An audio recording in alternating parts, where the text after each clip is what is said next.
pousado nos louvores, tu estás neste lugar, neste lugar.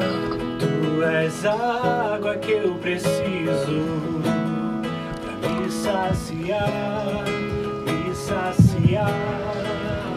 Aos teus pés rendido estou em adoração, Senhor. Boa noite, louvado seja o nome do nosso Senhor Jesus Cristo. Sempre seja bem-vindo. Amém. Então, tem alguém que está aqui pela primeira vez? Temos um casal ali. Muito prazer, eu sou o Fernando. Tem mais aqui? Que bom.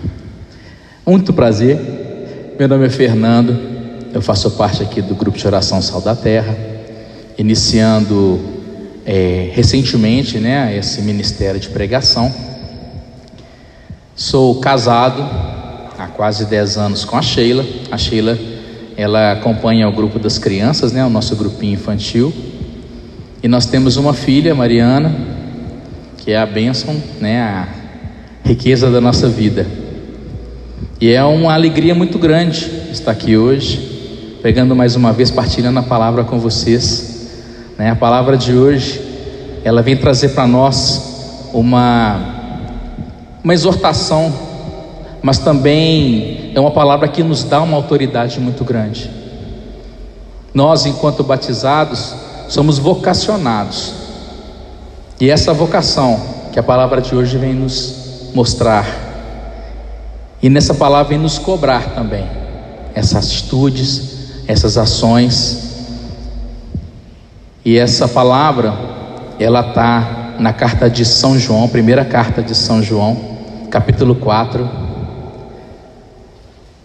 Os versículos seriam de 4 a 6, mas eu queria te convidar a gente fazer a leitura a partir do versículo 1. Primeira carta de São João, capítulo 4. Já quero pedir desculpas, eu estou com uma tosse aí já há uma semana, tenho engasgado bastante, estou com a voz meio rouca, mas eu já conto com a compreensão de todos. Então, todo mundo encontrou? Acharam a passagem? Primeira carta de São João, capítulo 4, versículo 1. Abre essa palavra agora. Você que está com a Bíblia, coloque ela sobre o seu peito. Feche os seus olhos, inclina um pouco a sua cabeça. E já peça desde já que o Espírito Santo venha te tocando, que essas palavras, elas venham cair em solo fecundo, que seja como aquela semente que cai em terra boa. Eu quero te pedir, Senhor, que nessa noite essa palavra ela venha transformar as nossas vidas, venha transformar as nossas atitudes, venha fazer de nós servos melhores, filhos melhores. Amém? Vamos ler. O título desse capítulo é Falsos Profetas. Só para situar um pouquinho, essas cartas que João escreveu, ele já escreveu já no final da vida dele, assim como o livro do Apocalipse. Ele morava em Éfeso, que fica na Ásia Menor, e que é no litoral oriental, o lado oriental do Mar Egeu. E ele já com idade avançada, já com mais de 90 anos, essa carta que ela não assim, diferente das cartas de São Paulo, que todas são endereçadas para determinadas comunidades, essa primeira carta de São João não tem um endereçamento, nós não sabemos para quem especificamente ele estava escrevendo, mas nós já podemos presumir, que já existia um trabalho de evangelização intenso nessas regiões da Ásia, com o trabalho de Paulo e o próprio João, e essas cartas foram endereçadas à comunidade da região de Éfeso, onde João viveu os seus últimos dias. E nessa carta ele vem para alertar as comunidades sobre a presença de falsos profetas, falsas doutrinas. Existia uma doutrina gnóstica naquela região que pregava que Jesus Cristo não era o Filho de Deus, que não atestava que o Deus se encarnou através da pessoa de Jesus. Então eles não criam na ressurreição e não criam também na encarnação de Deus na pessoa de Jesus. Então Paulo vem denunciar isso e vem alertar. João vem denunciar isso para essas comunidades daquela região.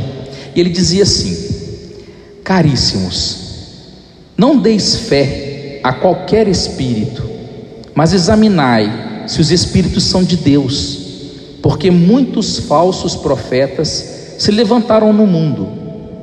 Nisto se reconhece o Espírito de Deus.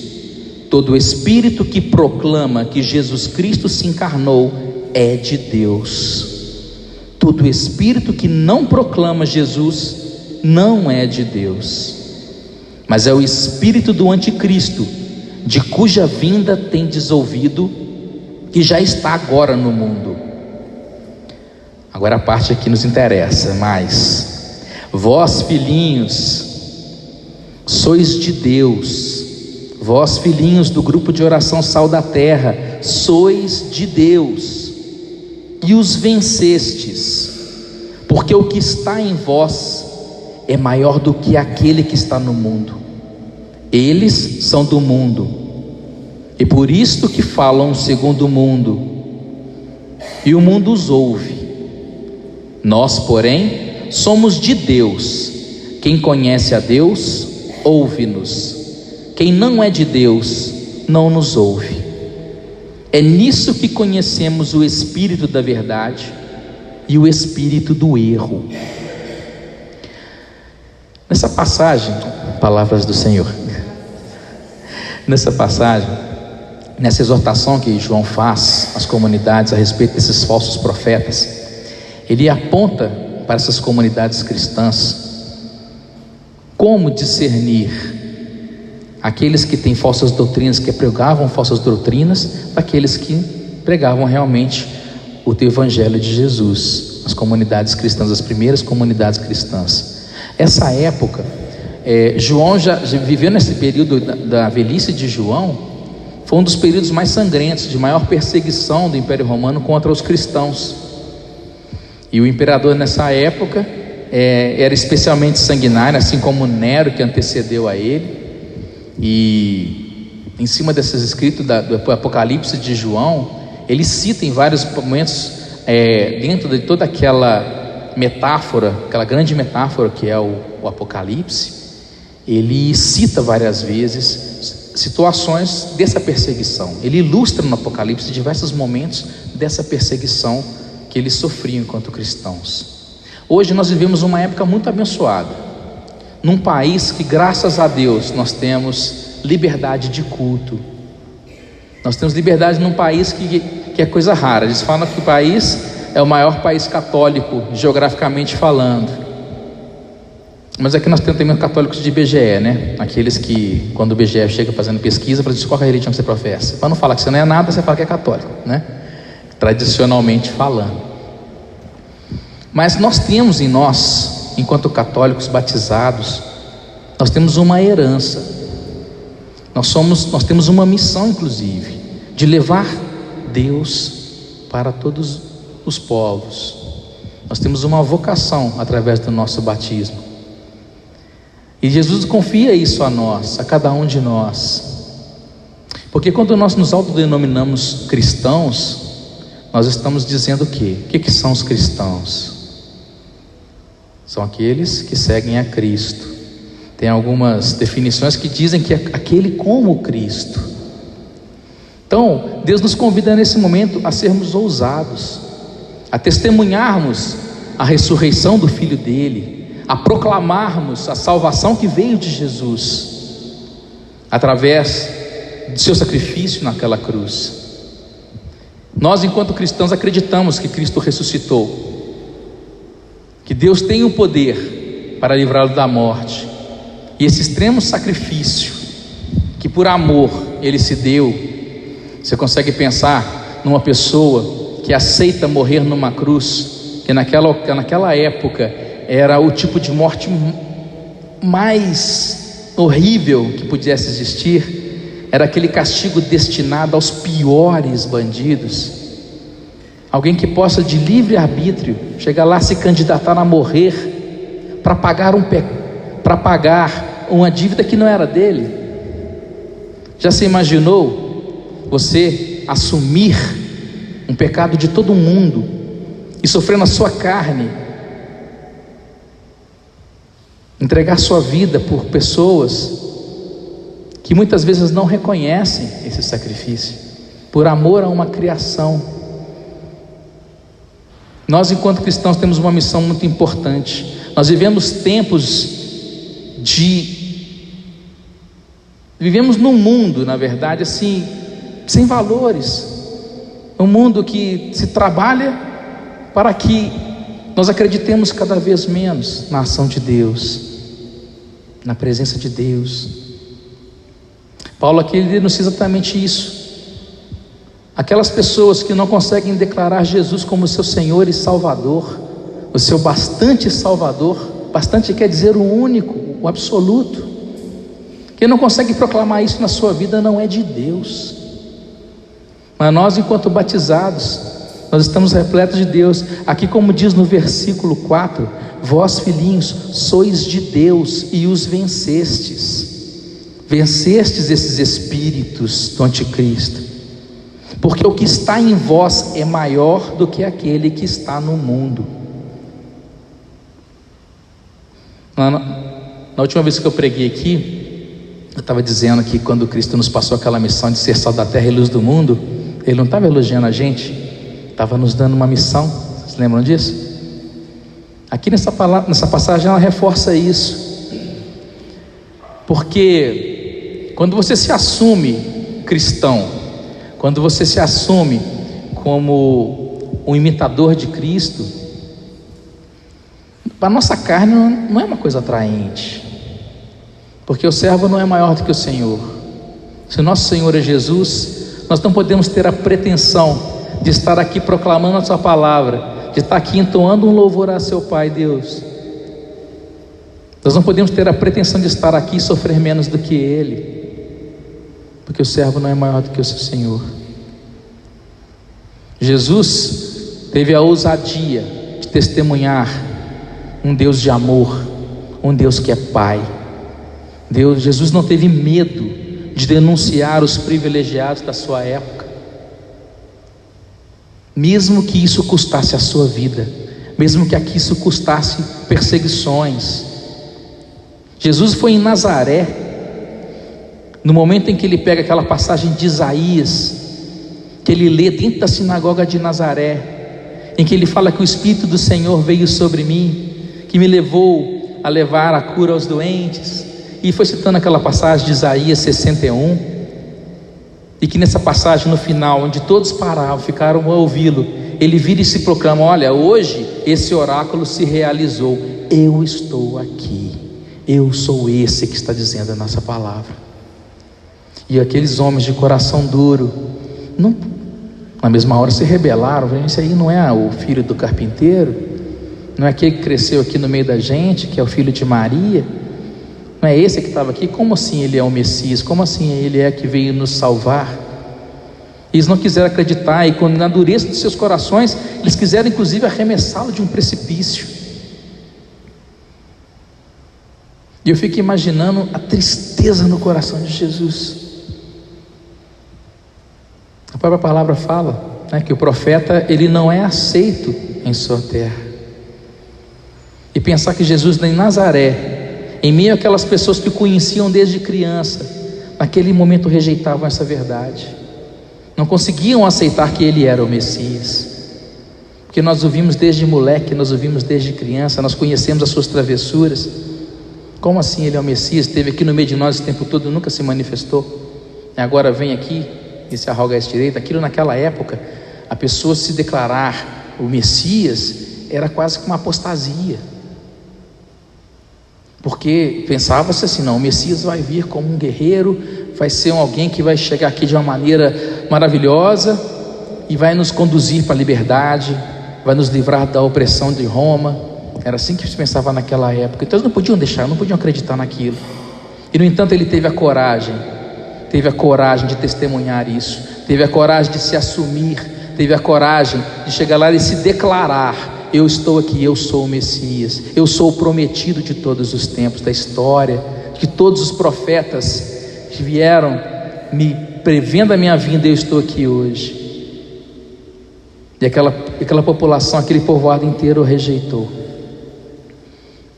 Fico imaginando a tristeza daquele coração, aquele momento de solidão, de pensar assim: puxa, as primeiras pessoas que deveriam acatar essa boa nova foram os primeiros que rejeitaram. E até hoje Cristo é rejeitado em nosso meio.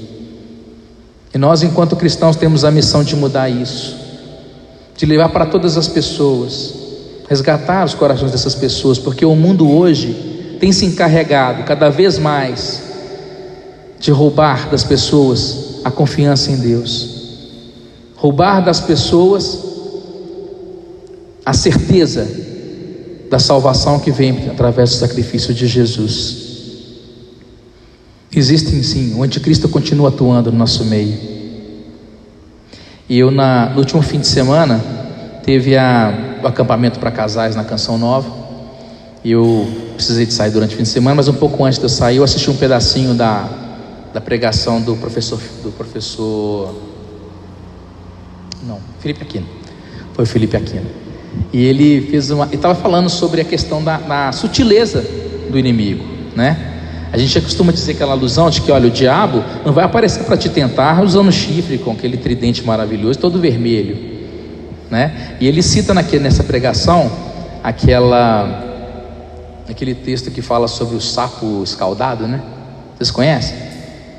Que foi feito um experimento, colocaram água para ferver, uma panela com água assim, colocaram ela para ferver. No momento que ela entrou em ebulição, o rapaz pegou um sapo e jogou ele lá dentro.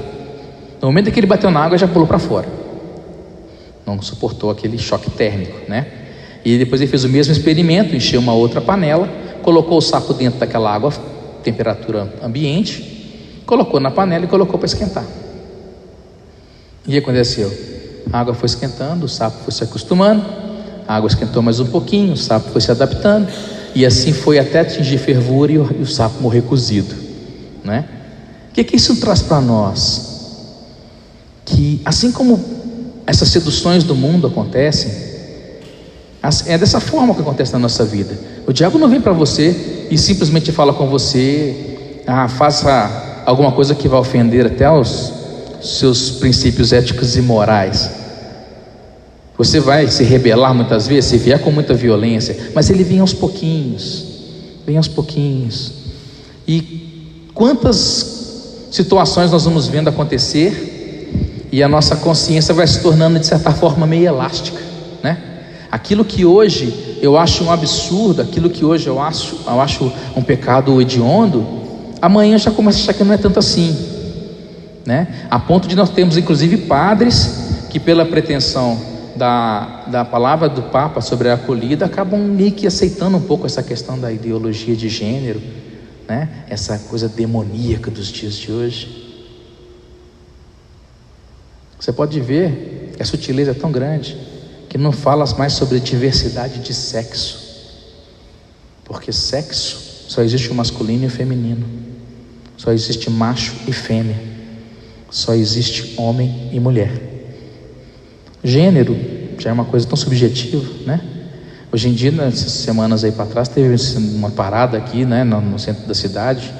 O prefeito veio, acolheu uma parada do orgulho LGBT, aí vai o alfabeto inteiro, cada dia eles inventam uma coisa diferente, né? Então, nós estamos nos acostumando com isso. Hoje em dia, é politicamente correto aceitar esse tipo de coisa. E assim nós vamos sendo aquele sapo que vai sendo esquentado aos poucos. E cada momento que vai passando, a gente vai se adaptando e vai aceitando cada vez mais aquele calor, até que vai chegar num ponto que nós já não teremos mais como sobreviver. É a nossa missão enquanto cristãos, enquanto batizados, denunciar isso.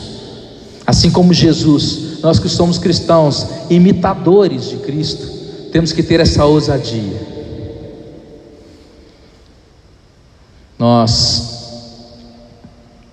Dizer que é fácil não é, né? Muitas vezes a gente tem que vencer a nossa carne.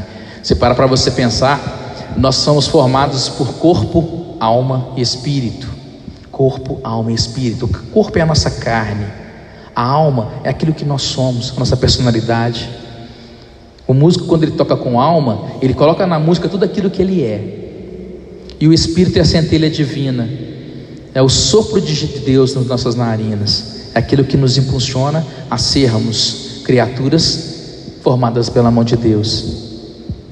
Muitas vezes, quando nós nos confessamos, nós estamos nesse momento restaurando a nossa alma, que está ali massacrada pelo pecado. A parte nossa que mais fica afetada pelo nosso pecado é a nossa alma.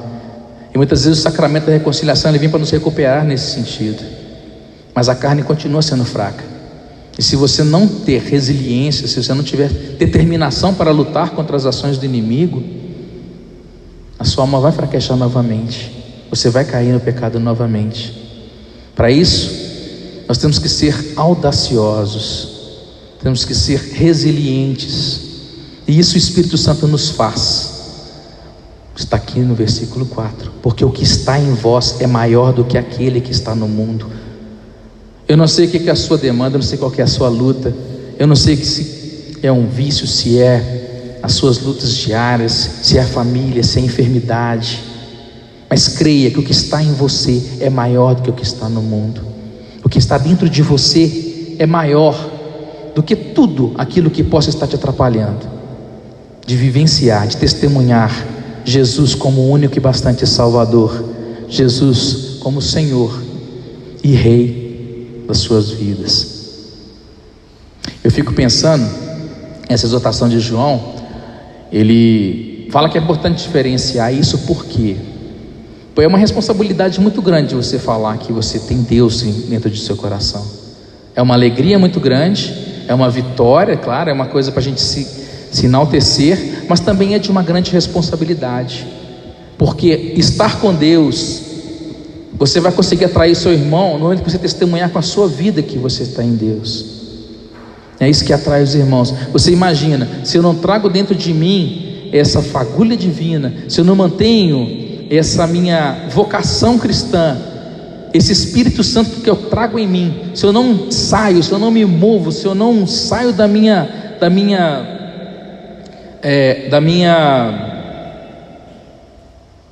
imobilidade, se eu não me movo, a tendência é que você vai enfraquecendo.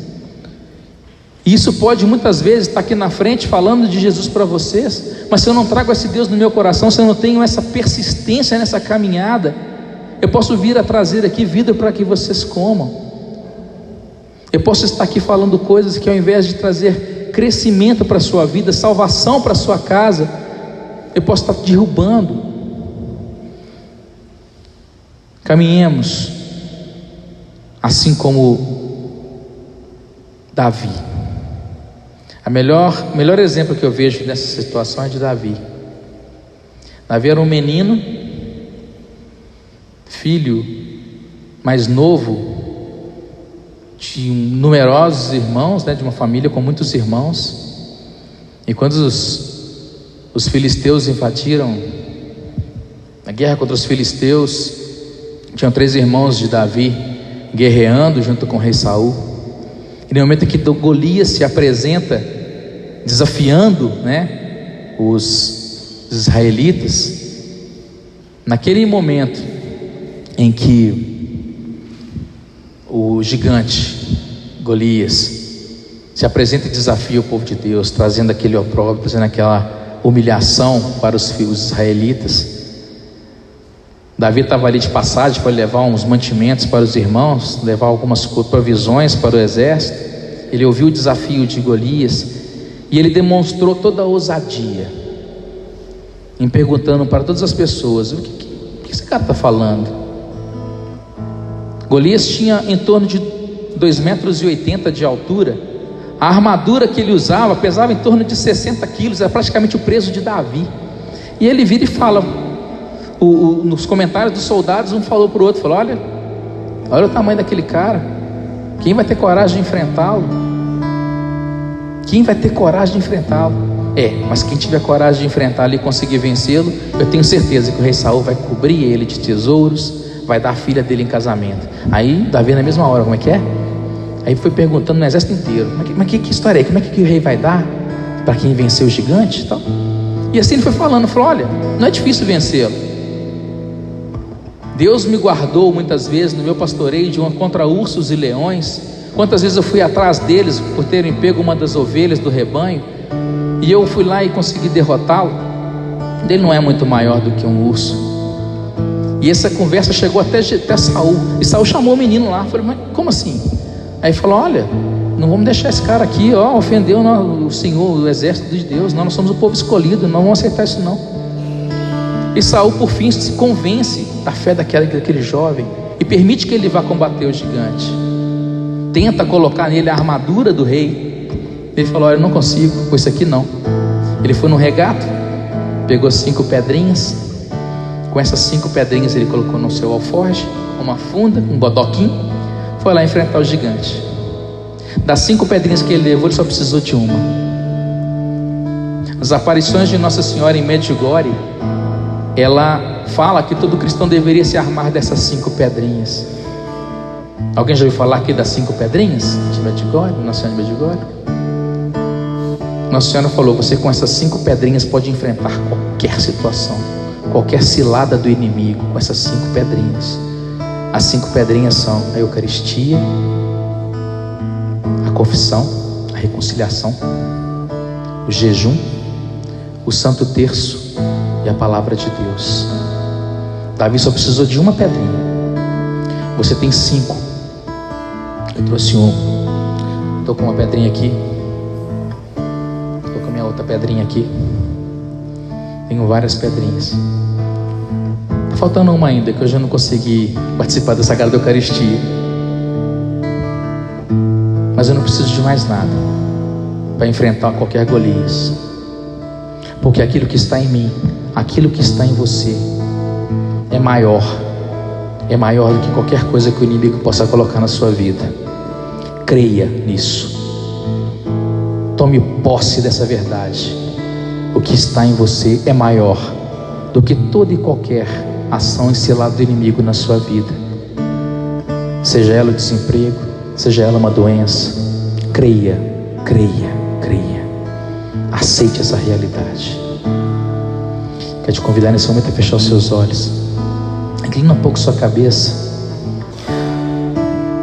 Traga no seu coração essa certeza. Agradeça a Deus por esse chamado. Mesmo sabendo que é difícil, mesmo sabendo que muitas vezes a sua carne se rebela, mesmo sabendo que você tem medo,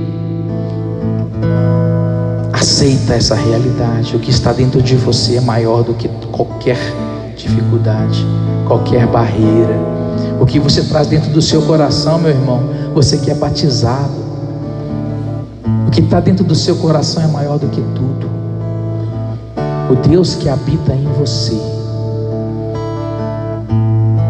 Essa realidade, Jesus, o endereço de Deus na terra é o seu coração.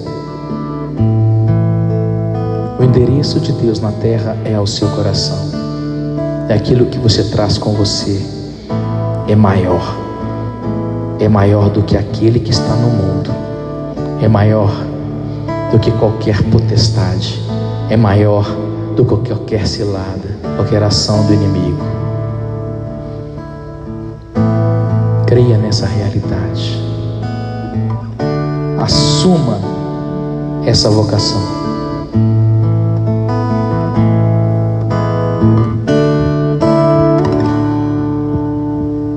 Amar-te mais que a mim mesmo, amar-te mais que tudo que aqui, amar-te mais que aos mais queridos, amar-te e dar a vida só por ti.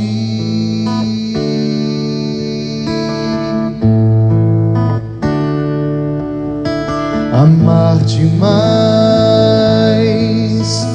que a mim mesmo, amar-te mais que tudo que há aqui, amar-te mais que aos mais queridos,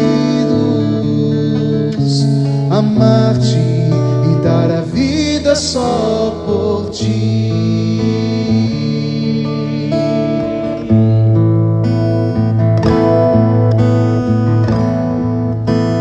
Com minhas forças,